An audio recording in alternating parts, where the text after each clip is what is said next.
देश के माननीयों को 4-4 पेंशन मिलती है। जो हमारे देश के लिए आन बान शान सुरक्षा के लिए अपनी जान कुर्बान करते हैं, उनको एक भी पेंशन नहीं। क्या ये नीति सही है? या कोई एक भी बताए, किसान हो, नौजवान हो, कोई भी पत्रकार साथी हो, मैं उनसे भी कह रहा हूं, आप लोगों से सवाल पूछते हैं, मैं आज आपसे पूछ रहा हूं, आप भी सहमत होंगे। दूसरा सवाल है, सरकारी पद जो खाली होते हैं वर्षों वर्षों खाली पड़े रहते हैं, लेकिन एक अभी वैकेंसी निकली है पूरे देश के लिए, जो 4 जून का सारा रिजल्ट आ जाएगा। सरकारी पदों के वर्ष वर्ष खाली क्यों पड़े रहते हैं और एमपी एमएलए के सेम डेट में भर जाते हैं? क्या यह सही है? तो अगर एमपी एमएलए के भर सकते हैं तो जो खाली पद हैं वो क्यों नहीं भरे जा सकते हैं? 4 जून के सारे रिजल्ट आ जाएंगे, ज्यादा 5 हो सकता है, लेकिन 6 नहीं होगा, 7 नहीं होगा। लेकिन अगर आप हमसे पूछेंगे, रेल में 9 लाख पद पिछले 7 साल से खाली पड़े हैं, क्या यह सही है? अच्छा, वो 9 लाख पद भरे होते तो हमारे आपके बीच के कोई जाते, आपका बेटा, आपका भाई, आपका पड़ोसी, कोई तो जाता, कोई तो पद। तो ये गलत है। और अगला सवाल है, कोई वस्तु, कोई फैक्ट्री, कोई मालिक बनाता है तो उसकी रेट कौन तय करता है? जिसने बनाया है। अगर ये कैमरा बना है तो कैमरे की कंपनी ने तय किया होगा, उसका मालिक तय हुआ, इसकी एमआरपी क्या होगी। सही है या गलत है? इस चश्मे को किसी ने बनाया होगा फैक्ट्री ने, तो चश्मा मालिक ने तय किया उस चश्मे का दाम। कैमरे बनाया, कैमरा मालिक ने तय किया होगा कैमरे का दाम। जूता बनाया, जूता कंपनी ने तय किया होगा उसका दाम। तो किसान अनाज पैदा करता है तो उसका तय सरकार क्यों करती है, किसान क्यों नहीं करती? क्या मेरे सवाल से आप इंतबाह रखते हैं? गेहूं तय करेगी सरकार और कैमरा तय करेगा कंपनी का मालिक, क्यों भाई?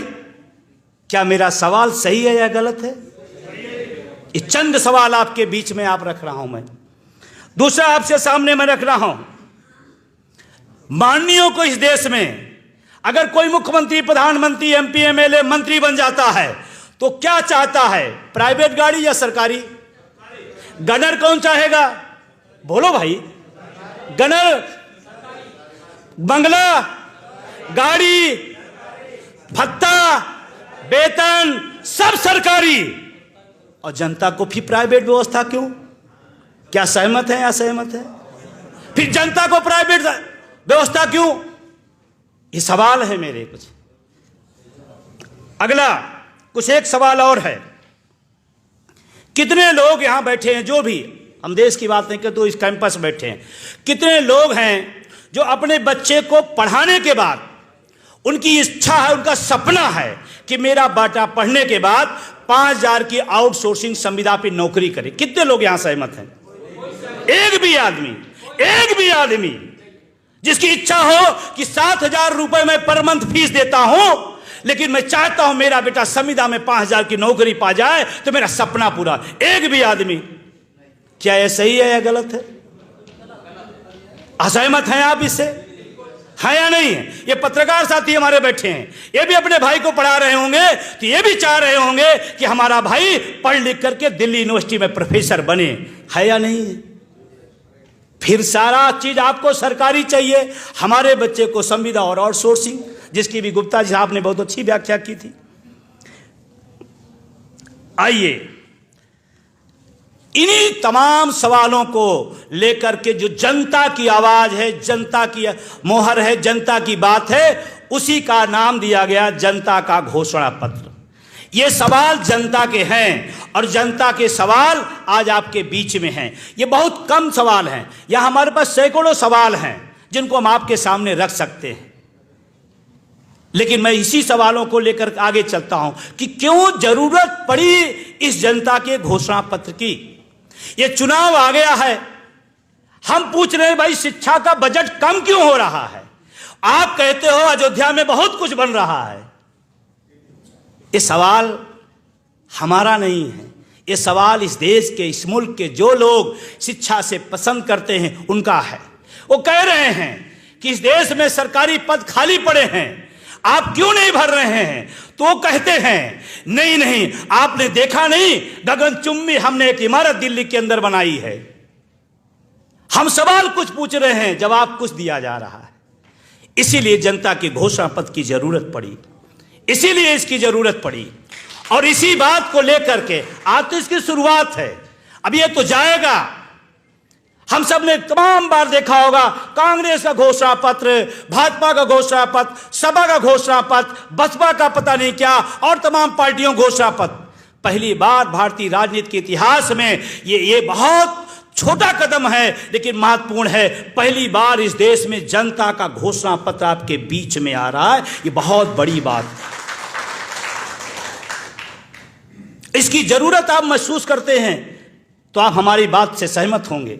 अगर आपको लगता है नहीं, चुनाव के दौर में मुद्दे कुछ होते हैं और घुमा कुछ दिए जाते हैं, अभी पूछा जा रहा है, अभी कहा जा रहा है, और मजे की बात इसमें एक पार्टी शामिल नहीं होती है। मैं बहुत बेबाकी से कह रहा हूं, क्योंकि पार्टियां सब चाहती कि मुद्दे की बात ना हो। क्यों? क्योंकि मुद्दे की बात होगी तो आज वो फंसेंगे, कल वो फंसेंगे। जैसे आपके विधायक, आपका सांसद जब क्षेत्र में जाता है तो वो कहता है, आपने कहा विधायक जी ये, सांसद जी ये नाली नहीं बन पाई, तो कहता है यार तुम भी अपनी जाति के होकर के, अब हमें नाली साफ चाहिए या जाति चाहिए? और सबसे बड़ा, मैं बड़ी जिम्मेदारी के साथ कह रहा हूं आप सबके बीच में, इस देश में जाति धर्म की जितनी ज्यादा बात होती है उसका सबसे बड़ा फायदा राजनेता लेता है और सबसे ज्यादा नुकसान जनता के हवाले होती है। सबसे बड़ा सवाल हमने पूछा, भाई माननीय सांसद जी हमारे एरिया में इंटरमीडिएट कॉलेज नहीं है, तो कहता है यार तुम भी अपने होकर के ये बात कह रहे हो, इसका मतलब तुम्हारा बच्चा पढ़े न पढ़े लेकिन हम बने रहें। इसीलिए इस जनता की घोषणा पत्र की जरूरत है। एक बार अगर आप सहमत हैं इन बातों से तो आप अपने एक हाथ उठा सकते हैं, और जो पूरे सहमत है दोनों उठा सकते हैं। चलिए, कुछ बात, ये मेरे सवाल थे, कुछ बात कह के मैं अपनी बात खत्म करूंगा, क्योंकि आप इसको पढ़ेंगे अच्छे से। और मुझे लगता है कि ये जिम्मेदारी सिर्फ डीएन सिंह की नहीं है, ये जिम्मेदारी सिर्फ प्रोफेसर रतन लाल की नहीं है। मैं तो चाहता हूं आप इसको घर घर ले जाइए, आप इसका संकल्प लीजिए कि अगर ये मिल जाती है तो बंटवा दूंगा, नहीं मिलेगी तो इसकी फोटो कॉपी करवा कर घर घर पहुंचाऊंगा। तब बात बनेगी, तब बात बनेगी, तब जनता की आवाज होगी। और अगर आप ये कर सके, फिर लोग कहेंगे मेरे इतने करने से क्या होगा। मैं बताऊं भाई साहब, लोग कहते हैं चना, अकेला चना क्या फोड़ सकता है, एक कहावत है, लोकोक्ति है, लेकिन मैं इसे इत्तेफाक नहीं रखता हूं। एक ही काफी है। जैसे कहते नहीं, समुद्र हो या पानी कहीं हो, एक छोटा सा आप उसमें कंकीड़ ईंट कुछ भी डाल दे, पूरे उसमें हलचल मच जाती है। आज आप हो सकता छोटा हो, आपको लगता है कि ये बहुत छोटे समारोह में तमाम लोग हैं, कहाँ कैसे हैं, लेकिन ये अभी से शुरुआत है, शुरुआत है, इसलिए आगे जाएगा, लेकिन इसमें आपका सहयोग चाहिए। मीडिया के साथी जो हैं, आप अगर देखें, इस बात को भी देखें आप, हम क्योंकि हम इलाहाबाद यूनिवर्सिटी के हैं, वहां से पढ़े हैं, पॉलिटिकल साइंस से हैं, हम बच्चों को पढ़ाते हैं संविधान, हम पढ़ते थे। मीडिया लोगों की आवाज है, ऐसा पढ़ते थे। और दुर्भाग्य से, बड़ी जिम्मेदारी से कह रहा हूं, आज मीडिया के आवाज को ही दबा दिया जा रहा है। अभी एक चैनल वाले आए, उनका मेरे चैनलों को बंद कर दिया गया। क्यों? क्योंकि इस पर आपने, अरे मीडिया नहीं बोलेगी तो बोलेगा कौन? कौन उठाएगी बात, कौन रखेगा बात? वो बात ये हो या बात वो हो, लेकिन उसको आजादी है इस लोकतंत्र में कि वो बात उठाए, और आप उसको बंद कर दे रहे हैं। और आपको बताते हुए खुशी हो रही है कि 1 अक्टूबर की एक रैली हुई थी, वो भीड़ इसी की है। ये भीड़ आप देख रहे हैं। 1 अक्टूबर को रामलीला मैदान में डीएन साहब जैसे कहा कि रामलीला जब से बना होगा उसका जो इतिहास भूगोल होगा आप जानिएगा, लेकिन मैं आपसे कहना चाहता हूं पूरी जिम्मेदारी के साथ कि रामलीला जब से बना है तब की सबसे विशालतम रैली 1 अक्टूबर की रामलीला मैदान में किया गया। लेकिन आप बड़ी जिम्मेदारी से बताना, कितने लोगों को वो खबर मेन थीम में मिली थी? मेन थीम की मीडिया में आया था? नहीं आया, नहीं आया। आया क्यों नहीं? क्योंकि ये भी ये प्राइवेटेशन का खेल है। हर चीज हाथ में कब्जे में कर लो, ये भी उसी का खेल है। तो बहुत सारी बातें हैं, लेकिन कुछ चंद बातें और रह गई हैं जिसको मैं आपसे कहना चाहता हूं। जैसे जिस बात के लिए मैं जाना जाता हूं, जिसके लिए मैं पूरे देश में दौड़ता हूं, भागता हूं, आपके बीच में आया हूं, नई पेंशन व्यवस्था और पुरानी पेंशन व्यवस्था। नई पेंशन व्यवस्था 2004 में अटल बिहारी वाजपेयी जी ने एक सौगात दिया हम लोगों को, और जिसकी 30 साल तक हम लोग झेल रहे हैं। और मजे की बात है, जिन्होंने पुरानी पेंशन बंद किया, माननीय भारत रत्न अटल बिहारी वाजपेयी साहब, वो पूरी जिंदगी पेंशन पे ही पले। और लखनऊ के सांसद थे, ये वाकया मुझे याद है, वो लखनऊ के सांसद थे, उस समय मामला बंद हुआ था। तो वहां जब गए तो कर्मचारी नेताओं ने उनसे पूछा, बहुत मजेदार चीज है, समझिएगा। उन्होंने पूछा कि सर आपने नई पेंशन व्यवस्था ला दी, पुरानी बंद कर दिया। तो अटल जी का सवाल पूछने वाले से सवाल था, क्या आप देश पसंद करते हैं या और कुछ?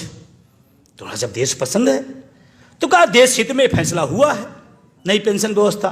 अब मुझे, मेरे जैसा आदमी वहां नहीं था, मैं पूछ लेता, हमें तो देश पसंद है, हमने पेंशन बंद कर दी हमारी, आपने, आप ले रहे हो, इसका मतलब आपको देश पसंद।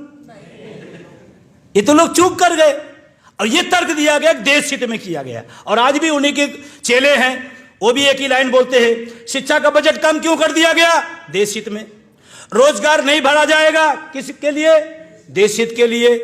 हर चीज किसके लाभ में? देश हित के नाम पर।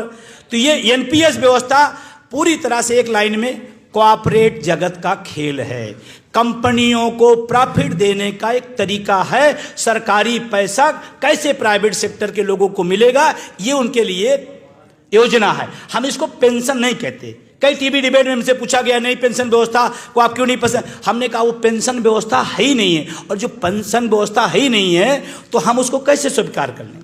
पुरानी पेंशन व्यवस्था क्या थी? मैं आपको बड़ी जिम्मेदारी के साथ कहना चाहता हूँ, तमाम लोग यहाँ बैठे होंगे पेंशन ही पाते होंगे। पुरानी पेंशन का जो हैसियत थी, एक कर्मचारी जब रिटायर होता था उसको जीपीएफ मिलता था। जीपीएफ मिलता था तो उसकी बेटी का जब ब्याह होना होता था तो लोग घर में बैठकर डिस्कस करते थे, इतना बड़ा बजट आ गया, कहाँ से होगा? तो वो जो सरकारी कर्मचारी रिटायर होता है, उसका जीपीएफ का जब फंड होता है, वो कहता है बेटी तुम चिंता न करो, ये मेरा जीपीएफ किस दिन काम आएगा। अपने बच्चे को सम्मान से शादी करके हाथ पीले करके विदा करता था। ये उसका सम्मान था, उसका सम्मान था जिसको छीना गया है। ये है पेंशन व्यवस्था।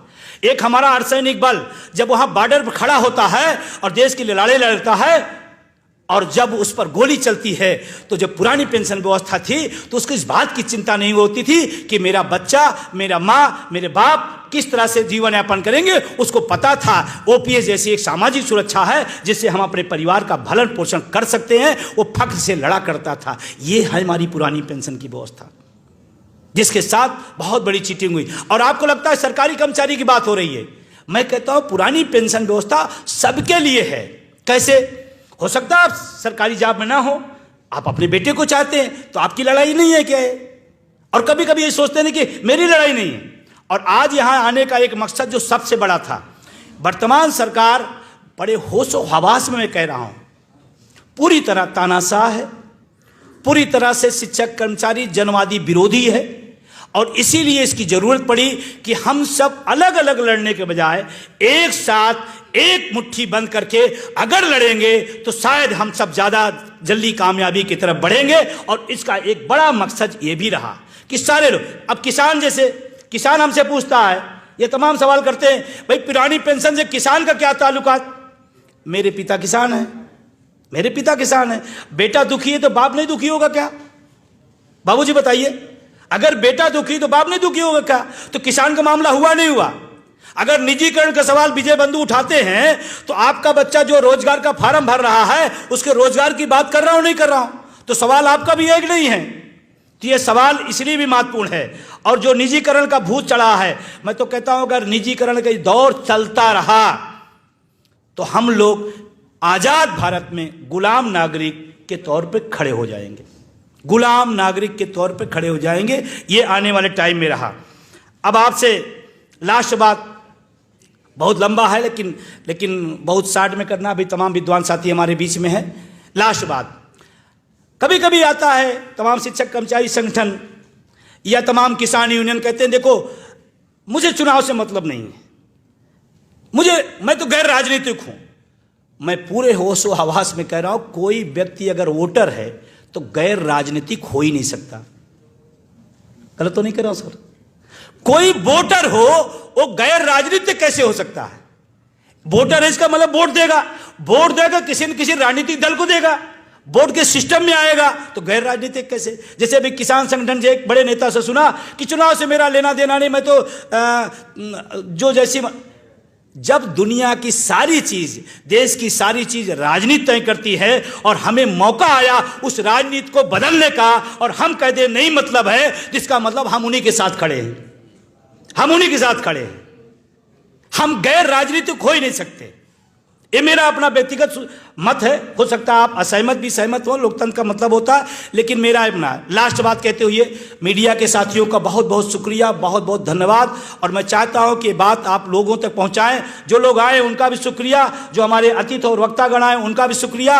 एक लास्ट बात कहते हुए डीएन सिंह साहब का, उनकी पूरी टीम का स्पेशल धन्यवाद कि जनता का घोषणापत्र इस हिंदुस्तान की राजनीतिक इतिहास में पहली बार आया है और ये कारवां आगे बढ़ेगा, ये दूर तक जाएगा। बात निकली है तो दूर तक जाएगी।